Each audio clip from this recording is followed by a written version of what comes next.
Press conference with a thank you to John Fox. But they are who we thought they were, and we let them off the hook. What are we talking about? Practice? We're talking about practice, man. Hello?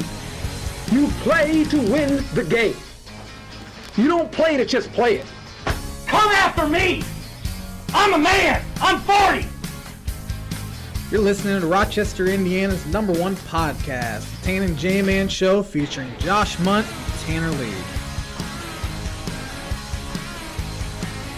You're listening to episode 75 of the Tan and J-Man Show, streaming on SoundCloud, iTunes, TuneIn Radio, as well as Google Play. We will be going Facebook Live during the NFL Draft on Thursday night at 8 o'clock, covering picks number 1 through number 11, which will be the Colts, Bears, Broncos, Dolphins, the 4 teams we mainly talk about. So the NFL Draft Week is here. Here is my co-host, Tanner Lee. What is going on, everybody? What's going on? As always, the Tan and J-Man Show is sponsored by Fraunfelter Dental Clinic. It's a great family-owned dental clinic that offers laser whitening and dentistry along with braces, implants, your typical teeth cleanings. Go see Dr. Bill or Dr. DJ Fraunfelter today for all your dental needs. Like them on Facebook and check out their website, www.stateoftheartsmile.com. We also have a link right to their website on our website. We do. That's news to me. Yeah, so right there, nice staff photo from the fine folks over there, and click on the link, and it'll take you right to their website. So we need to get a Tan and J-Man Show staff photo. Do we have one already? Well, there's a picture of individual pictures of you and me on the website. I'm really glad you look at our website once in a while. You're welcome, man. Jackass. You do a great job with it. Thanks. Appreciate it. It's fun. NBA playoffs are going on right now. Yes, they are. Only one series has concluded. That was New Orleans swept Portland, which surprised me. We both picked the Blazers in 7. Yeah, I thought that was going to be the best series out of them all. Yep. And it didn't turn out that way. But I mainly want to talk about the Pacers-Cavaliers series, which is now tied at 2 games apiece. Last time we talked, it was Pacers were only up 1-0 in the series. Cleveland took game 2 by 3 points. Took a triple-double by LeBron, 42 points last Wednesday to win that. Then game 3 was at Bankers Life Fieldhouse. Pacers were down 17. Bogdanovich, I hope I said that right. Just say Bogey. He had 30 points on Friday night. You're used to saying Bogey. I am. Double bogey. Not Birdie Bogey lately. I'm used to saying Birdie. But Bogey got on fire at 30 points. Pacers tried to kind of blow it at the end, held on to win by 2. Then last night, the Pacers lost a close game by 4 points, 104-100. Had to lead with 4 minutes, if not 3 minutes to go. Just couldn't hold on. And, you know, as solid as Victor Oladipo has played all year, he's really struggled these last 2 games. And I was even tweeting back and forth with Coach Garrett Weininger. I'll call him Coach. State champion assistant coach Garrett Weininger. He was at the game, and he was tweeting me a little bit, and we were both complaining how Oladipo, he wasn't driving to the hoop. Drive to the hoop and either kick out or finish. Instead, he's just settling for jumpers, and he was as cold as ice. Classic Indiana player choking in a big game. And then Darren Collison was missing jumpers. I mean, I was so ticked off after that game. I can't remember the last time, if ever, I've been that mad after an NBA game because of the horrible offense they displayed in the last few minutes. Crunch time came up. They started shooting jumpers and not working the offense. Miles Turner was playing great last night. Sabonis was having a great game. And they just, nope, we're just going to settle for long twos. The worst shot in basketball. Darren Collison was probably the 5th guy on the floor you want taking a shot late in games, too, so that's not great. LeBron had 32 points, 13 boards, 7 assists. He's going to get his. Korver at 18. He hadn't done much in the series. Clarkson at 12. And even Calderon only had 5, but I thought he played a lot better than George Hill, who did not play last night due to injury. Well, he obviously played better then because George didn't play. Kevin Love only had 5 points, but 11 rebounds. J.R. Smith had 12 points, including I think it was 74-footer at the end of the first quarter. He heaved it up and swished it. But Miles Turner, or Sabonis, led the Pacers in scoring with 19. Oladipo and Turner at 17 apiece. Thad Young at 12, but he was killing them early. Lance at 11 and Bogey at 10. Thad Young did have 16 boards to go along with his 12 points. But Oladipo was 5 for 20 last night. How many points do you have? 17. 17 points on 20 shots is not good. It's 5 for 20, and I'm trying to see. He had 3 turnovers last night. Led the team individually. So he's getting outplayed when it comes star-to-star comparison, but he's playing arguably the best player in the world. Or at least Yeah, I was going to couple of say, them. there's not So, too many people that outplay LeBron. But now, this reminded me a lot of a few years ago when Indiana had a 2-1 lead against the Miami Heat team with LeBron. They were up 10.5 and then collapsed, and then the Heat ended up winning that series. That's kind of what this game reminded me of. I think Cleveland has all the momentum heading into Game 5, which is back at Quicken Loans Arena on Wednesday. Then Game 6 will be at Bankers Life on Friday. Then in Game 7, if necessary, will be back at Cleveland on Sunday. I originally predicted Pacers in 7. I'll stick with it just so I'm a man of my word, because I actually had Pacers going to the Eastern Conference Finals. But I got a question for you, J-Man, while you're smelling your microphone. It smells weird today for some reason. Well, you need a shower once in a while. I didn't say I smell weird. I said the mic smells weird. If the Pacers were playing any other team in the East that's in the playoffs, would they likely be down 3-1? Would it be 2-2, or would they be up 3-1? Well, on, was it Friday night?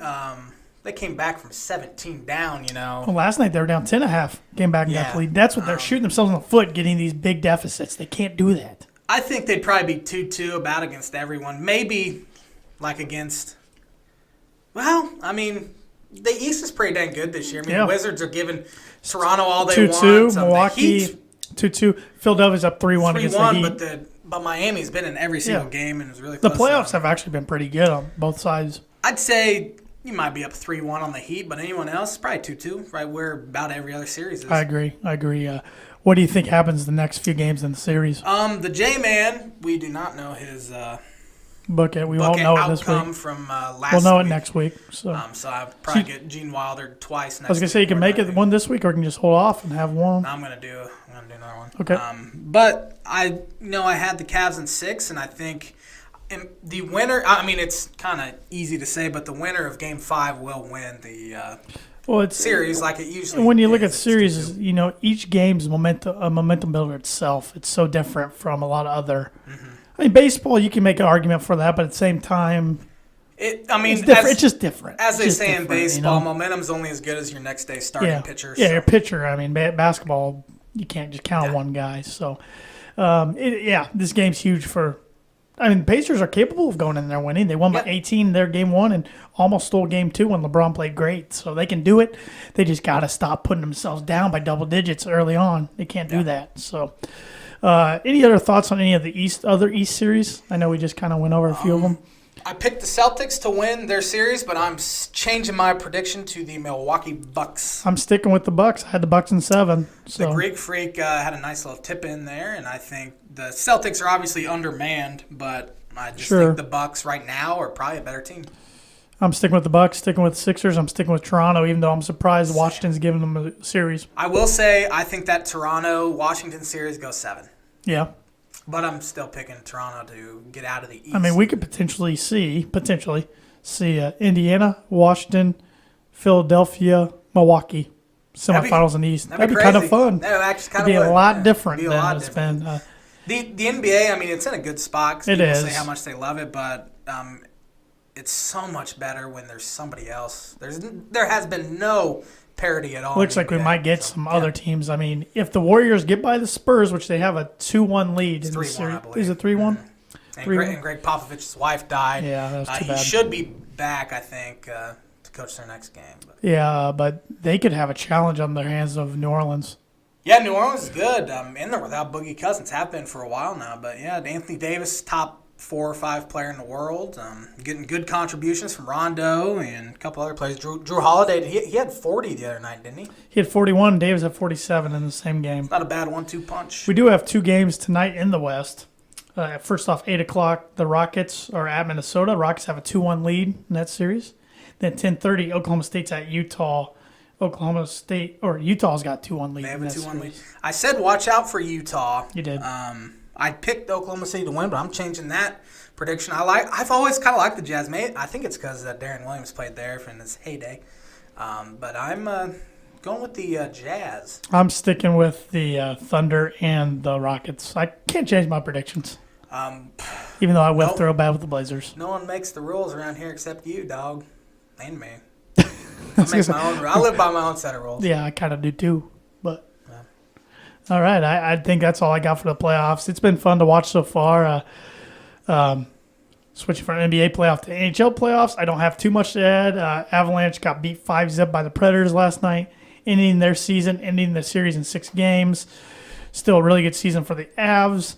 They turned it around from their worst franchise year last year and the worst year any NHL team's seen in the last 20 years to making the 8th seed and gave the 1 seed Nashville Predators all they wanted for 5 games besides yesterday. Yesterday was bad. But really, out of the Avalanche core, their oldest guy out of their core players is 26. Their youngest is 19. So who's winning some of those series? Brighter days ahead. Winnipeg will now play Nashville, and Winnipeg was Jets. Bouncing the other night because that was their first playoff victory in years because they haven't had a team. Pittsburgh beat Philadelphia. That series is over. Yesterday, that series is over. I got to think here. Got to think which ones are done and which ones are still going on. Let me pull it up here. Boston, Toronto tonight. Boston leads that series 3-2. In Washington and Columbus, and Washington leads at 3-2. Remember last week we were saying Ovechkin couldn't win, but he's getting it done. And those are the only 2 series still going on. The Lightning beat the Devils 4-1 in that series. We had the who did we? Oh, these other ones have been done for a while. San Jose swept Anaheim, so they've been waiting for. And Vegas swept the Kings. Those 2 play each other. They've been waiting for these other series to get done. So, will a Canadian team win the Stanley Cup for the first time since the 90s? Mid-90s. Toronto's the only one in it. You said Winnipeg. I stand corrected. No, they will not. No. I don't know who's going to win it, but no, not neither one of them. So, that's all I got in the NHL. Avs, got my interest. I've always followed them, but my interest is back up as high as it's been, and I'm looking forward to next year. And they just need to get a consistent goaltender and keep their goaltenders healthy. I mean, it's hard to win the playoffs when you're down to your third string goalie. But the Hamburglar played good in Game 5, but he turned into Grimace. I don't know what that McDonald's character, that big purple guy, Grimace, I think. That's who he turned into yesterday instead of the Hamburglar. So, all right. With that said, Cub fans love this. The J-Man's Weekly Cubs Report. You see it on Twitter. You love the positivity and the negativity. And now he can just unleash. I'm the best of both worlds on Twitter. I am ridiculously positive most of the time. It's like you can have your cake and eat it too. No, they had a pretty good week. Had a couple rainouts early. One game was pushed back to July 21st. Be a doubleheader with the Cardinals, and the other game was just pushed back from Wednesday to Thursday. Went 3-2 against 2 opponents that are pretty dang good. The Cardinals. You're giving the Rockies a compliment? It's weird. Well, I've grown to hate the Rockies because Tanner started liking them for 30 minutes, and now that's all I hear about. I do think the Rockies are not really good, but they're a good enough ball club. But starting with the 2-game set against the Cardinals, Cubs lost the first one 5-3. The offense was just continued to be, kind of sluggish and lacked energy and all that stuff. So Joe Madden went and made himself a change. He benched Ian Happ in favor of Albert Almora, and Albert Almora ends up leading off. And then he moved Javi Baez he was hitting anywhere from 6 to 8. He moved him up to number 2. Both of those guys aren't your prototypical leadoff guys, are not really optimal in that spot. Neither guy really gets on base much, via the walk anyway. But they provided a ton of energy. They beat the Cardinals on Thursday, 8-5. John Lester was great, took a no-hitter into the 6th. He gave up, I believe, 1 unearned run, but he was great, and they really needed it because they were kind of struggling. They put up 8 runs, getting some good hits with runners in scoring position. Jason Hayward hit a 2-run bomb, which was good to see. And then they kept that momentum That's a tough word to say today. Momentum. On a Monday. I still can't A lot say of it. MOs, man. Am I having a stroke? I don't know. The momentum going in Colorado in a place they do not play very well. They put up 16 runs on Friday night, and they won. I think the final score was 16-4. Albert Almora and Javi Baez, who Joe Madden moved up there to bat number 1, number 2, combined for 8 hits. Javi Baez has been the hottest hitter in baseball. He's second in the National League in homers, leading all of baseball in slugging percentage. He's tied for the Major League lead in RBIs. He's just been ridiculously hot. And, coming up through the minors, scouts' opinions kind of varied on Javi. Some said, this guy's going to be a superstar. And others said, I don't know if he's going to be in baseball by the time he's 25 because he's a lot of, boom or bust, really, really high ceiling, but really, really low floor. But I don't think what scouts took into account were his instincts. His instincts are just off the charts. He's just so smart on the baseball field, and that goes with defense, and then especially on the base. He's one of the best base runners in baseball. He's just crazy aggressive. If he sees one little bobble that no one would even take a chance to, take that extra base, he goes and does it. And a couple plays that kind of stand out with his base running, or at least one play that stands out, was, I believe it was game 1 of the NLCS in 2016. He was on third against Kenta Maeda, and John Lester was up, and they were doing a safety squeeze play, but Lester pulled the bat back because it wasn't a good pitch. Javi was way down the line, and Chucho Ruiz kind of popped up, and right as he went into his kind of wind to throw it to third, Javi just took off home, and he stole home. I mean, that's just his just ridiculous IQ and instincts. And then yesterday he had it wasn't really a play, but DJ LeMahieu, who's kind of a known whiner, he kind of gets pissy a lot. He was clearly stealing signs. I mean, he was out there, he was relaying signs to hitters where the ball's going to be up, down, what kind of pitch it was. And Javi went, which is 100% legal, and went and blocked DJ LeMahieu's view while the signs were being relayed from the catcher to the pitcher. And LeMahieu got all pissy and said, well, maybe you guys should change up signs, which really kind of admits to stealing signs, which is illegal. But that's just kind of some of Javi Baez's baseball acumen. Joe Madden loved that he went and blocked him. Scary moment yesterday. In the first inning, Chris Bryant got hit by a 96-mile-an-hour fastball in the dome. Hit him on the bill of his helmet and in the eye, pretty much. He was wearing sunglasses, which really saved him. Right when it happened, I was thinking, he's going to be out a long time because he could not really stand up very well, and his eyes were closed, and he had to kind of lean on Madden to kind of keep his balance. After the game, they did all sorts of concussion tests, and he passed all of them, just has a cut above his eye.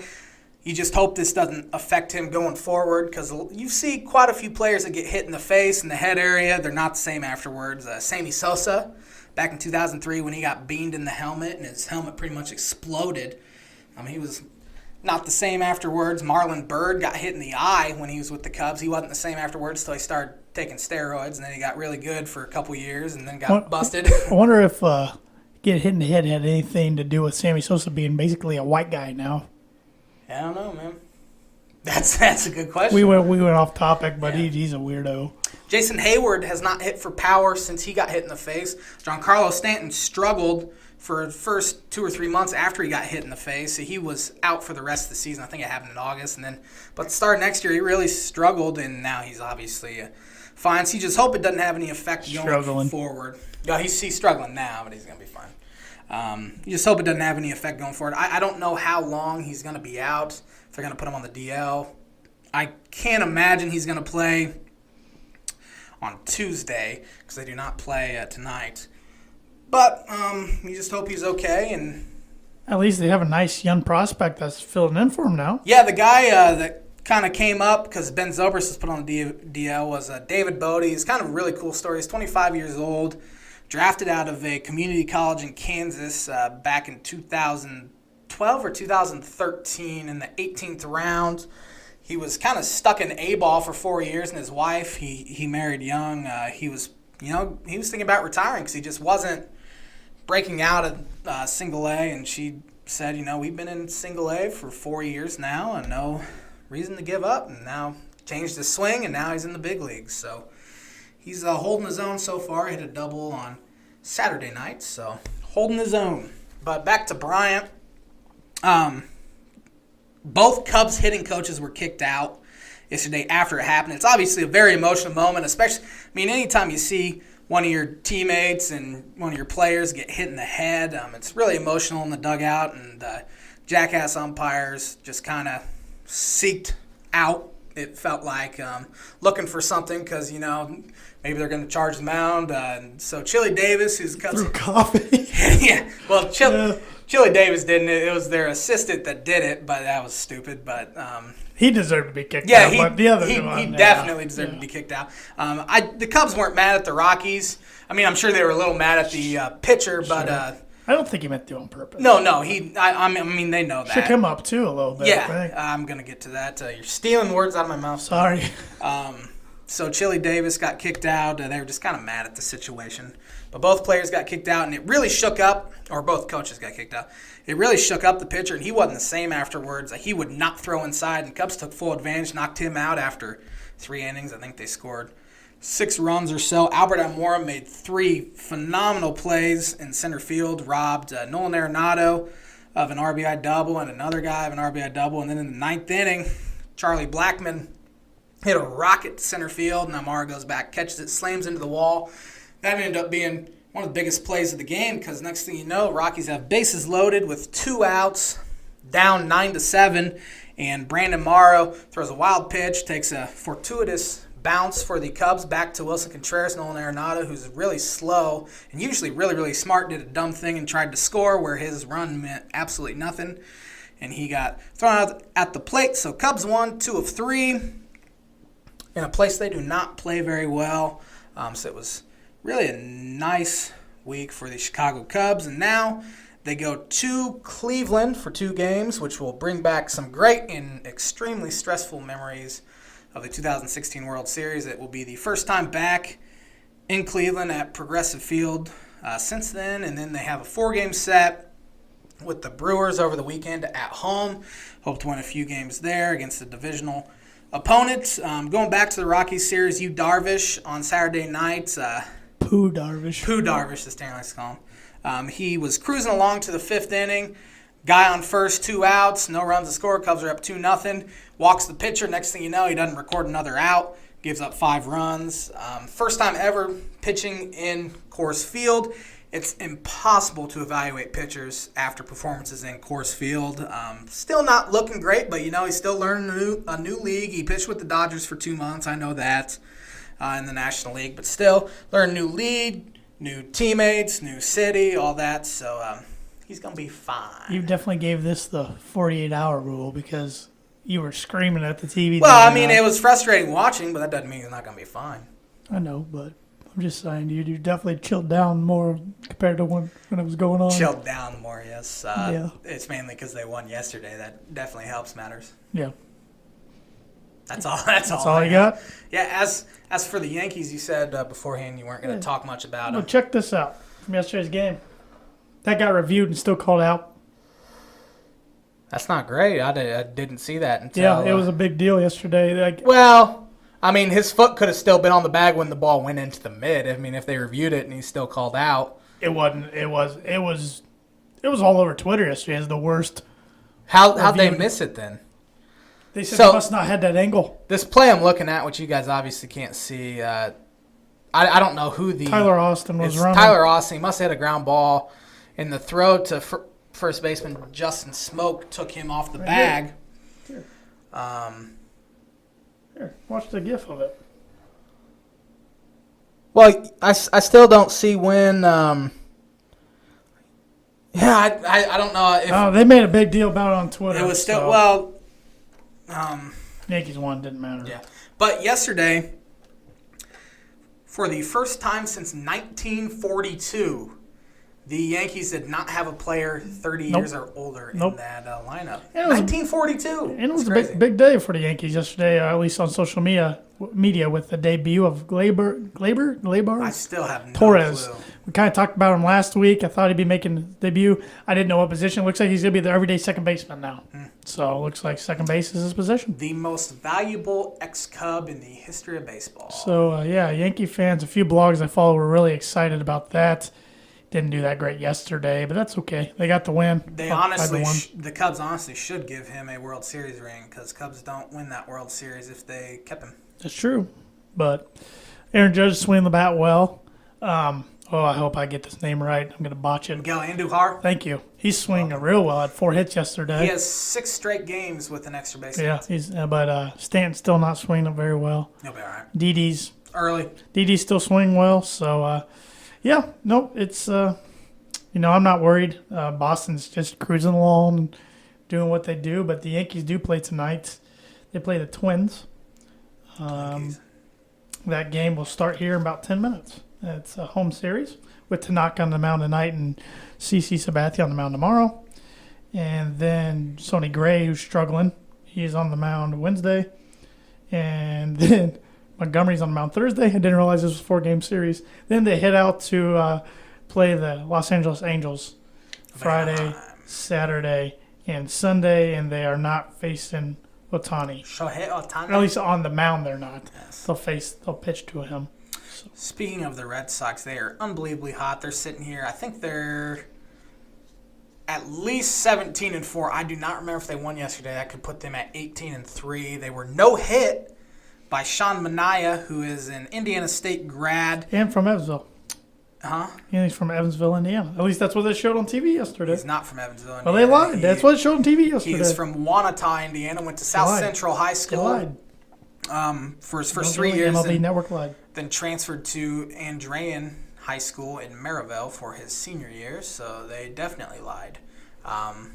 Really good pitcher, lefty. They were Red Sox are 17-4.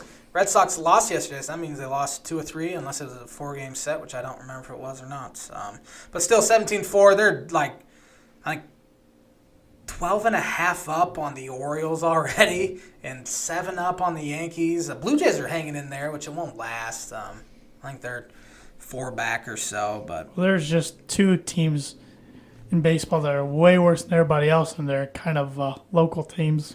I'd like to talk about the Reds a little bit. You're the only person in America who wants to. That so franchise go is for it. trash.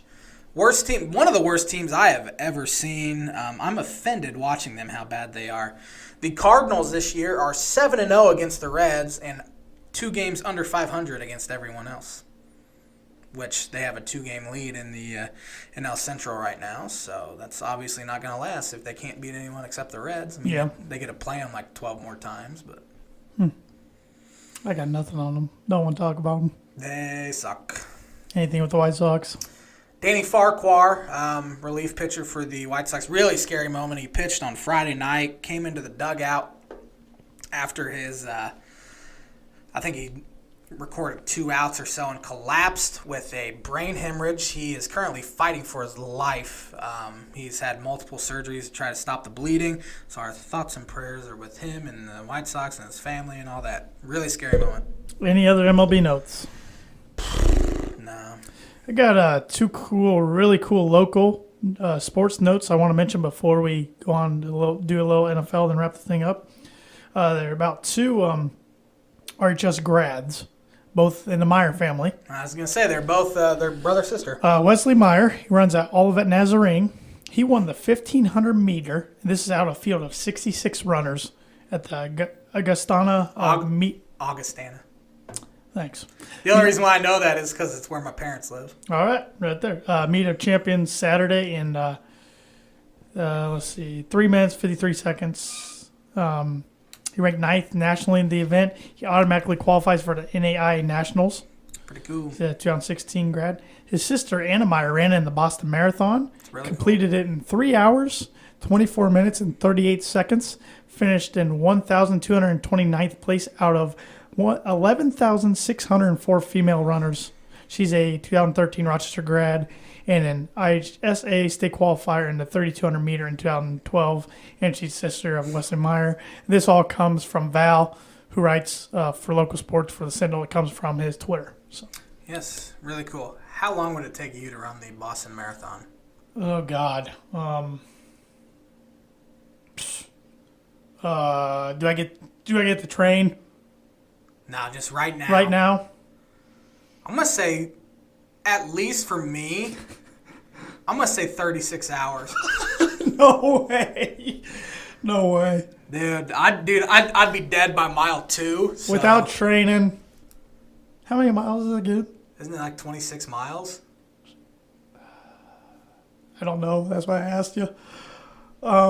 36 hours. You can book that one. I mean, I would definitely be in the double digits, but I'm not going to say I'd be 36 hours. Maybe like 12.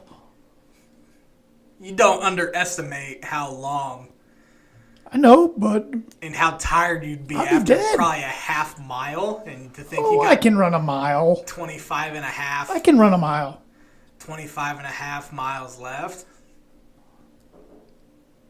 All right, you know what? You know how you always make crazy predictions? Yes.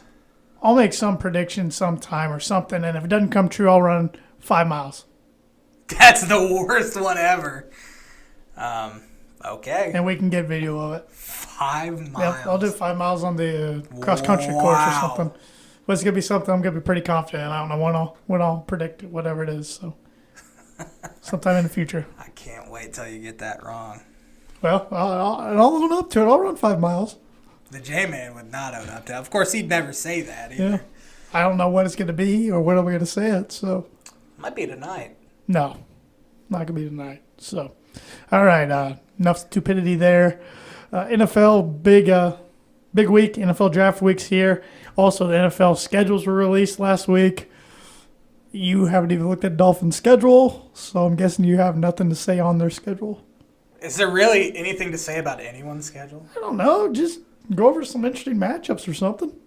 I mean, we knew what their schedule would be. We just didn't know what weeks or who just they're didn't open know up what with weeks. or how many primetime games or anything like Dolphins that. got one. It's a Thursday. Does that even count as a prime Everybody time gets a game? I don't know, 'cause Thursday. everyone gets one. Well, if you count that, the Broncos have 3, 2 Mondays They and a should Thursday. have had less than the Dolphins should have, considering Dolphins waxed I guess that. they're just more popular nationally. They're not, though, is the thing. I don't know. Maybe they are. No. They have a lot of fans out west, not just in Colorado, but Wyoming, Montana. Okay, I'm over this already. Stop. Listen, Steve. But the Broncos open up with Seattle Seahawks at home. And then really besides that, don't have too many there. Their Monday night games are Kansas City at home week 4, then at Oakland week 16 on Christmas Eve. And they also have a Saturday game week 15 against the Browns. Christmas Eve's on Monday. Yes. So that is their schedule. I mean, their schedule looks pretty difficult. I don't like doing this because I don't know Please who's going to get don't. drafted, blah, blah, blah, blah, blah. But doing the eyeball test right now, I'd say the Broncos go 7-9. Okay. Being realistic.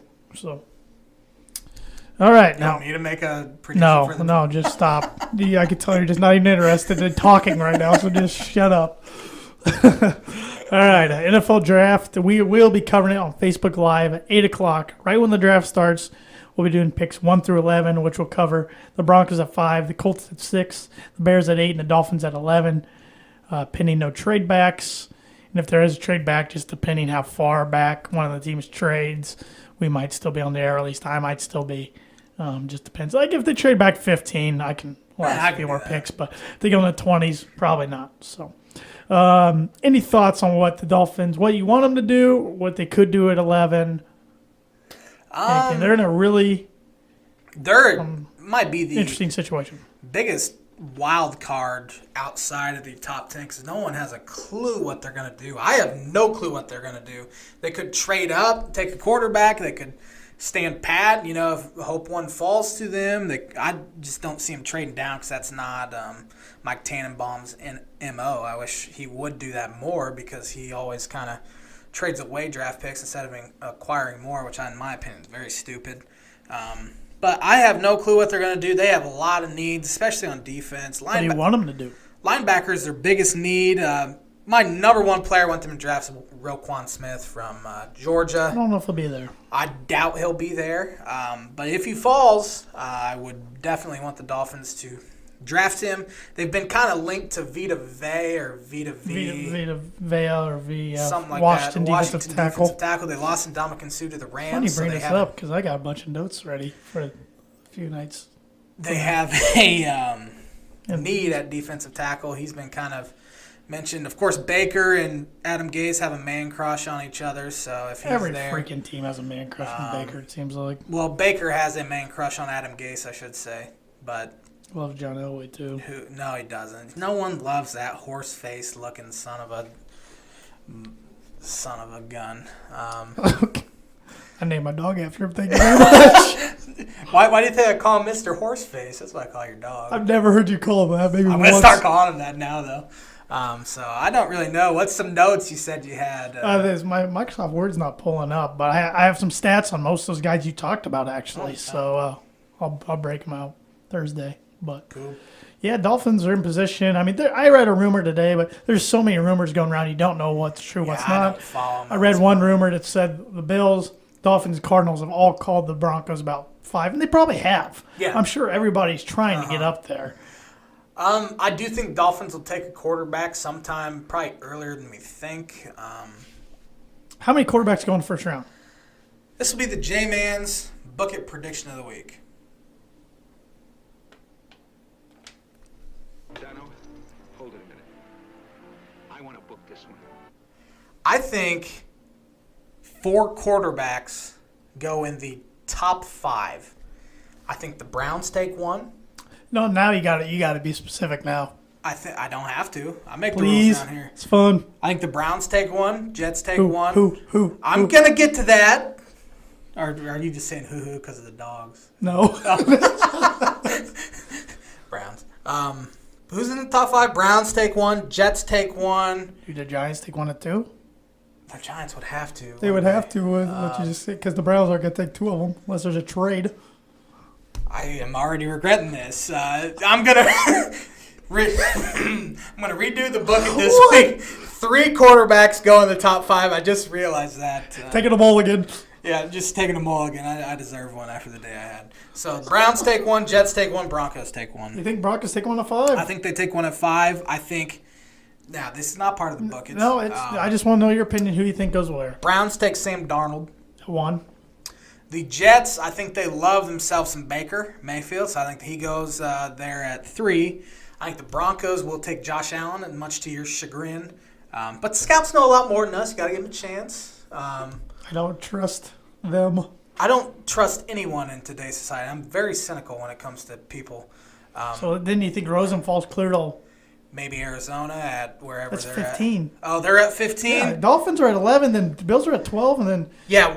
somebody's got to trade Rosen's up. not falling past the Dolphins at 11. Would not be surprised if he fell to 11.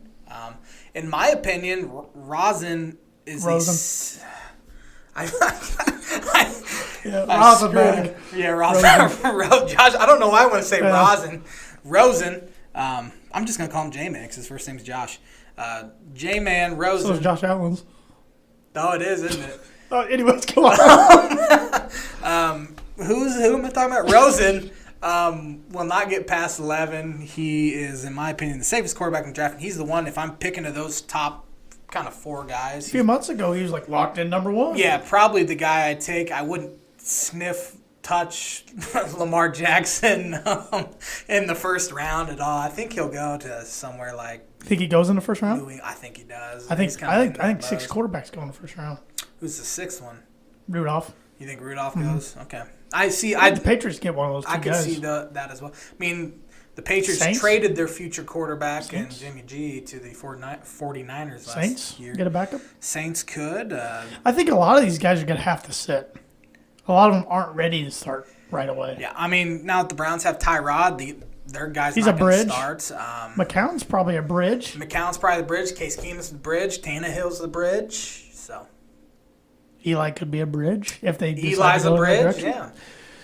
Yeah. Yep, it's gonna be fun. Give your top 5 mock draft for the Well, first 5 picks. Well, First off, can you read my Twitter list I tweeted yesterday? I will. Can you read my Twitter account up or our Twitter Pull account her up? up. I finally composed my list of my top 5 players I'd like the Broncos to draft at 5 if they are available. Well, give a top 5 mock draft. Okay. Like Browns. Okay. I think Browns go Darnold 1. I think I don't know if I want the Giants to go quarterback or Saquon, because if the Giants say the Giants do go quarterback, either Saquon or Chubb's going to be there at 5 for the Broncos. And I'd love that because they're 2 of my 5 guys. But I will go Saquon 2 to the Giants, Baker Mayfield 3 to the Jets. I will go Bradley Chubb 4 to the Browns. And just because I really, really don't want Josh Allen out of the 4 quarterbacks, he's the one I don't want, I will go Josh Rosen to the Broncos at 5. So your top Then 5. Quentin Nelson 6 to the Colts. That'd be a good pick. All right, so your top 5 list of players I want the Broncos to draft available. Number 1, Saquon. Yep. Of course, he would be my number 1 for any team. And like I said, honestly think the Browns would really screw up if they don't take him. The only way they're not, I don't think they're going to take him 1. I don't either. The only way he's there at 5 is if the Giants take a quarterback or trade and somebody take a quarterback there, and then the Browns take Chubb at 4. Yeah. He could be there at 5. Baker Mayfield 2. Yep, I've been on board Baker. I think if he's there at 5, I think the Broncos take him, even if Saquon's there. Really? I do. I think they like him a lot, unless it's a huge smokescreen. Bradley Chubb 3. Broncos haven't even been in connection with him, but I got to think if he's there at 5, put him on opposite end of Von Miller. That's pretty nasty. Sam Darnold 4. He's not going to be there, but I would really want him if he was somehow. I mean, he's 20 years old, tons of potential. If he's there at 5, and get him. J-Man Rosen 5. Josh Rosen 5. I've come around on the guy. I think he's got a ton of talent. Just got some red flags mentally, but I don't know. Hopefully, a lot of those are false rumors. You pinned that tweet so people can go check it out. Yeah, they can, and I'll take it down Thursday probably. So I thought about that quite a while though, because Quentin Nelson's supposed to be the best lineman prospect in years, and I would be okay with that. I'm not going to be thrilled by any means. You're not going to see me hooping, hollering on Facebook Live if they do Quentin Nelson, like you did when they drafted Paxton. Yeah, I did. I was pretty pleased with that, and now he's just awful. And Garrett Bowles last year, I was like, gave like 2 claps. But Quentin Nelson, if he's supposed to be that good, I think Colts get him. If the Colts don't get him, Bears probably give him an 8. Colts have needs at about every position. Oh, I mean, including Broncos the have a lot of quarterback needs. Dolphins have a lot of needs. Bears have a lot of needs. I just don't want the Broncos to trade down, because even though they could acquire more picks and more players, it just tells me, I don't know. You don't get, at least luckily, the Broncos haven't had the top 5 pick too many times in their history. This is your chance to get an impact player that can come in and help right away. But then if they go quarterback, he's probably got to sit, because you don't pay Keenum $36 million to sit the bench. But at the same time, the worst thing, in my opinion, the Broncos could do is not get a quarterback, even though I think they'll get a quarterback sometime there in the draft, but it might not be round 1. Not get a quarterback out of these 4 when you could at 5, and then Case Keenum turns into Keenum of Houston and L.A., then you're stuck. Yeah, watch. Stuck next year. And who knows what next year's quarterback's going to be like. Watch. I'd be nervous about not taking a quarterback, because Yep. there will be one good enough to go right at number 5. Not taking one's really risky, because what happens if Keenum sucks, as you said? Or gets hurt. Broncos, yeah. And then you got to rely on Paxton. And Broncos start out Or Machine Gun 5 or something. If they start off there, Vance Joseph's Vance fired. will be canned. I think week 10's their bye. We'll know. I think he's got to be 5-4 Think at that so? point. I think he's got to win 9, if not 10 games to save his job. It's probably not fair, but that's just the league we're in, and I think that's why Vance would love Saquon to be there, because he could help win ball games. Yeah, right away. He probably does not want them to take a quarterback, but this is Elway and probably Kubiak's decision, because Kubiak's head of scouting now, and I actually think he's getting groomed to become the next GM after Elway retires. That's just my They're about opinion. the But same age. one more thought on the Broncos quarterback situation. I was telling a good buddy of the show, Jeff Ryan, huge Bronco fan as well. I was telling him the only thing that worries me about these 4 quarterbacks is I think you can take 3 of them, and it's not going to be that big media circus around them and Keenum. But if you take one of them, and this one I'm talking about is Baker Mayfield, they're going to be analyzing and breaking down every single throw between Baker and Case Keenum during training camp, and it's going to cause a quarterback controversy. I think the other three, they'd be fine sitting a year. Could you imagine the media circus if he ends up in New York? I think New York would love it. I think their fans would love it. I mean, Oh, yeah, it would but- bring some juice, and I think that's going to happen. I'm just saying the media circus. I know. It's gonna I be think it's crazy. gonna. I think it's gonna happen. I hope I'm wrong. I hope he's there at 5, but I think it's gonna happen. I think he could be taken 2 by the Giants and have a media circus, but I haven't even heard that at all. So watch him go 1. good. Be kind of cool. Yeah. Baker. Maybe Josh Allen goes 1. I don't know. Maybe I think Darnold does, but Maybe Lamar Jackson. it's gonna be fun. It's gonna be a fun draft. I always look forward to it, and I like watching the other rounds besides I like just second round 1. and third round better than That's where you first find, round. that's where you find good value. And a lot of very, very, very good running back class this year. Might not be more than one, if not. Saquon might be the only one that goes in the first round. Might see 2 backs, but there's going to be a lot of good ones in round 2 and 3. So You can get a starting running back, a rookie starting running back in the 7th round. He's really Yep. good. anything else, J-Man? J-Man's out. Where can they tune in on Thursday? Facebook Live. What time? 8 o'clock. Picks 8 1 through 11. 8 o'clock on Facebook Live. We're going to be covering picks 1 through 11. And you can always catch all of our, or listen to all of our podcasts on SoundCloud, TuneIn Radio, iTunes, Google Play. Like us on Facebook. Follow us on Twitter at Tan and J-Man Show. Follow us on Instagram at The Tan and J-Man Show. As always, the Tan and J-Man Show Book It Prediction of the Week is sponsored by Indiana Farm Bureau Insurance Agent Travis Watching, Home, Auto, Life, Renter, Farm. Farm, Anything you need. TV Watching. And check out our website, thetannandjmanshow.com. You can check out all of Josh's bookets from this year, sponsored by Travis. Check out all of our episodes from this year, past interviews we've done with people. So whatever you need. And subscribe to our YouTube channel. We're pretty much anywhere you want to find us, you can find us. So hope you all tune in. Facebook Live, 8 o'clock on Thursday. And if not, we'll see you again next Monday evening on Rochester's #1 podcast, Tan and J-Man Show. Have a good week, everybody.